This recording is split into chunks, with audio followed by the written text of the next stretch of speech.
মুখপুলি বানানোর মেহনত আছে ঠিকই, ডাল ভাজো, সেদ্ধ করো, মাখো, পুর বানাও, পিঠা গড়ো, ভাজো, শিরায় ফেলো, কিন্তু তবু আমার মতে হাতে সময় থাকলে ধাপগুলো কোনোটাই খুব একটা ঝক্কির নয়। পাটিসাপটা যেমন ভাজতে গেলে ঠিকমতো না ওঠার ভয় থাকে, দুধপুলি শক্ত হয়ে যাবার ভয়, রসপুলি দুধে দিলে ভেঙে যাবার ভয়, সরা পিঠে মধ্যিখানে কাঁচা থেকে যাবার ভয়, চষির কথা নাইবা আর তুললাম। সেদিক থেকে পিঠে বানানোর হাতে খড়ির জন্য কুকুল পিঠার পরেই বোধহয় মুখপুলি উপযুক্ত পাত্র। প্রথমে সোনামুগের ডাল শুকনো খোলায় ভেজে নেবে। যে কোনো রান্নায় মুগ ডাল ভাজার সময় কড়াই থেকে না নামানো পর্যন্ত খুন্তি চালানো বন্ধ করা যায় না। হালকা খয়েরি গোলাপি রং হলেই কড়াই থেকে নামিয়ে ধুয়ে জল ঝরাতে দেবে। খুব বেশি কচলে ধোবে না, ভাজা গন্ধটা কমে যাবে। নুন দিয়ে ডালটা সেদ্ধ করতে বসাবে।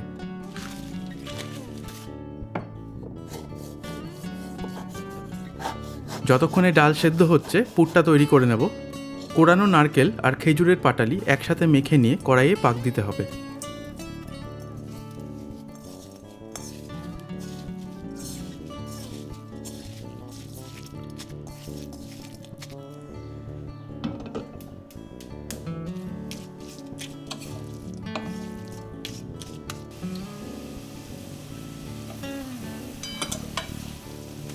রঙটা যখন একটু গাঢ় হয়ে গুড়টা আঠালো হয়ে আসবে, বুঝবে পুর তৈরি।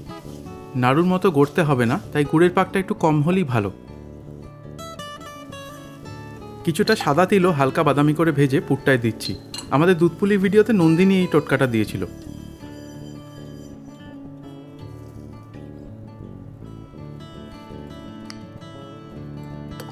আর ডালটার দিকে নজর রাখবে, এমনভাবে সেদ্ধ করতে হবে যেন ডালটা পুরোপুরি নরম হয়ে যায়, আবার জলটাও পুরোটা মরে যায়। যদি দেখো ডালটা সেদ্ধ হয়ে গেছে অথচ জল তখনও আছে, তাহলে গ্যাস বাড়িয়ে নেড়ে জলটা শুকিয়ে নেবে। জলটা শুকিয়ে গেলে গ্যাসে বসানো অবস্থাতেই চালের আটাটা দিয়ে মিশিয়ে নেব। তারপর ঠিক পুলির মতোই গ্যাস কমিয়ে ঢাকা দিয়ে 5 মিনিট রেখে দেব।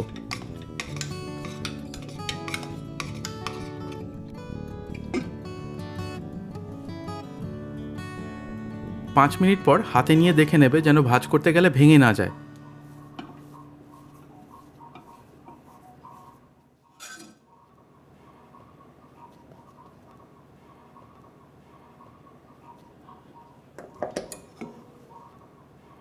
হাত দেওয়ার মতো ঠান্ডা হলেই ঘি দিয়ে এই মণ্ডটাকে মসৃণ করে মাখতে হবে।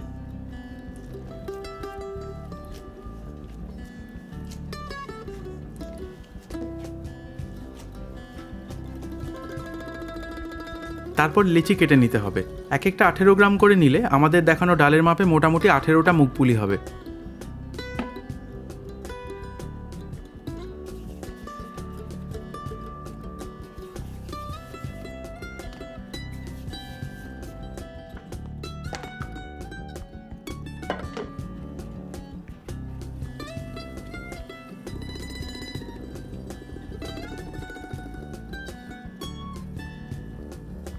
এক একটা লেচিকে বুড়ো আঙ্গুল দিয়ে চেপে চেপে একটা মালসার মতো তৈরি করে তার মধ্যে ঠান্ডা করে রাখা নারকেল পুরটা ভরে নেব।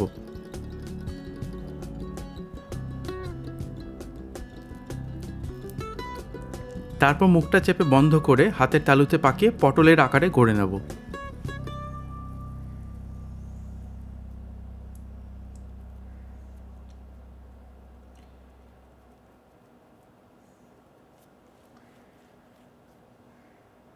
ডাল বাটার খোলসটা যেহেতু নিজেই যথেষ্ট সুস্বাদু, তাই চালের পুলির মতো পাতলা করে গড়তে লাগে না, আর পুরটাও পরিমাণে কম লাগে। তাছাড়া পুরটা একটু কম দিলে ডালের স্বাদটাও ভালো পাওয়া যায়।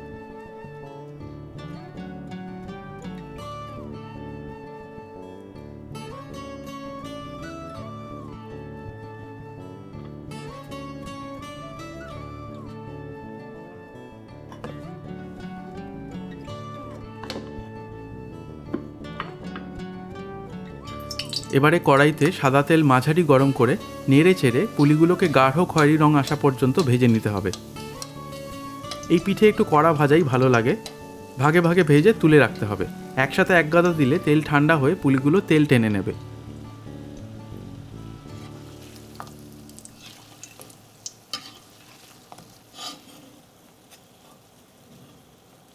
কয়েকটা ভাজতে বসিয়ে শিরাটা তৈরি করে নিতে পারো। চিনিতে খুব সামান্য জল দিয়ে ঢাকা দিয়ে গ্যাসে বসাবে যতক্ষণ না চিনিটা গলে যায়।